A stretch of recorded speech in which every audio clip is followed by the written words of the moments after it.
Salaamu calaykum. Dhammaantiin waa salaamantiin. Waxaan rabaa cabasho yar oo ka timid dhalinyarada ku nool Puntland. Waxay ila wadaageen screen. Waxay dhaheen ma dhigi karno lacag application-ka Mira online. Sidoo ayuu inoo soo saarayaa. Marka uu sidoo kuu soo saaro waxaa kaa khaldan lacagta ayaad waxaa raacsiisay jajab badan.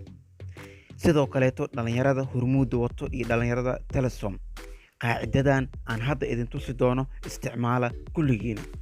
Okay, markii aad sidatan u soo gashid aad lacagta dhiganaysid waxaan geli doonaa 1.68 oo iga diidaya sababtoo ah lacag jajab ayaan raacsiiyay. Laakiin markaad u baahan tahay $1 iyo bar ama $1.60 inaad dhigatid sidatan ayaa u dhiganaysaa.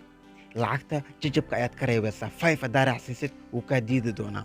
sidoo kaleeto $2 iyo bar markaad u baahan tahay waxaad gelinaysaa 2.5. haddii aan raacsiiyo lambar kaleeto saddexaad uu iga diidi doonaa. bal aan isla eegno lambar saddexaad anigoo raacsiinayo. waxaan rajeynayaa inaad fahantay. sidoo kaleeto dhalinyarada Hormuudna way isticmaali karaan qaacidadan.